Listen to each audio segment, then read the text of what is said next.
এক কারিকুলাম আমব্রেলার অধীনে পুরো দেশকে আনতে চাই, যেটা ইংলিশ মিডিয়াম হোক, বাংলা মিডিয়াম হোক, মাদ্রাসা হোক, আলিয়া মাদ্রাসা, ইবতেদায়ী মাদ্রাসা, কওমি মাদ্রাসা, মানে যেই নামই আপনি বলেন না কেন, একটা জেনারেল আমব্রেলা, তারপর কিছু ডিফারেন্সেস থাকবে সেটা ভিন্ন কথা, একটা জেনারেল আমব্রেলার মধ্যে আমরা আনতে চাই। তো সেটাও তো হুটহাট করে হবে না, তাহলে কারিকুলামের কাজটা অনেক লম্বা। এটা আপনাদের প্রথম পয়েন্ট ছিল। এবং ভাই যে জ্বালাময় বক্তব্য রাখলেন, বেশ যতখানি শিক্ষক ততখানি উনি রাজপথের রাজনৈতিক নেতার মতো করেই বক্তব্য রাখলেন, তো মাশাআল্লাহ।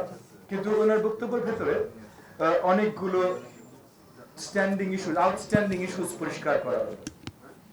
এই আউটস্ট্যান্ডিং ইস্যুগুলো নিশ্চয়ই আমাদেরকে অ্যাড্রেস করতে হবে, এবং আমি কনফিডেন্সের সাথে বলছি, কারণ মাননীয় মন্ত্রী মহোদয় মিলন ভাই এবং উনার গাইডেন্সে আমি প্রতিমন্ত্রীর দায়িত্বে আছি।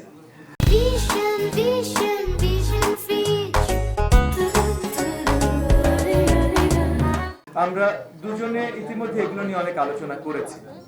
শিক্ষকরা অত্যন্ত গুরুত্বপূর্ণ, কারণ ক্লাসরুমে কি হয়, ক্লাসরুমের আগে পরে কি হয়, প্রত্যেকটা দায়িত্ব শিক্ষকদের সঠিক মর্যাদা যদি আমরা দিতে না পারি, এবং আপনারা হয়তো জেনে থাকবেন 17 বছর ধরে আমি নিজেও একজন শিক্ষক, মিলন ভাইয়ের শিক্ষক ছিল।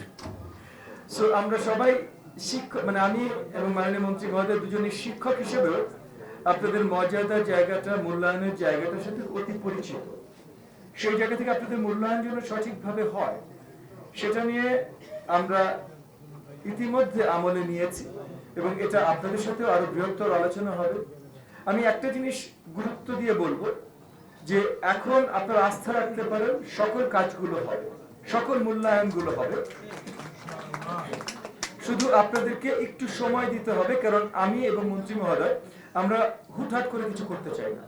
আপনাদের সাথে আলোচনার মাধ্যমে আমরা পলিসিগত চেঞ্জ এমন ভাবেই আনতে চাই যে আগামী 5 বছর পর, 7 বছর পর বা 8 বছর পর আবার এইভাবে করে আপনাদের এখানে না আসতে হয়, তখন আমরা দায়িত্ব থাকি, আর যেই দায়িত্ব থাকুক আপনাদের জন্য না আসতে হয়। সো এমন সলিউশনসে আমরা আসতে চাই যে সলিউশনসগুলো লং টার্ম এফেক্টিভ হতে পারে।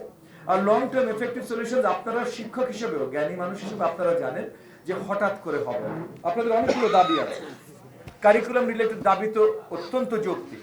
মাননীয় শিক্ষামন্ত্রী মহোদয় এবং আমরা প্রথম 2-3 দিনই বৃহত্তর আলোচনা করেছি যে আমরা এক কারিকুলাম আমব্রেলার অধীনে পুরো দেশকে আনতে চাই, যেটা ইংলিশ মিডিয়াম হোক, বাংলা মিডিয়াম হোক, মাদ্রাসা হোক, আলিয়া মাদ্রাসা, ইবতেদায়ী মাদ্রাসা, কওমি মাদ্রাসা, মানে যেই নামই আপনি বলেন না কেন, একটা জেনারেল আমব্রেলা, তারপর কিছু ডিফারেন্সেস থাকবে সেটা ভিন্ন কথা, একটা জেনারেল আমব্রেলার মধ্যে আমরা আনতে চাই।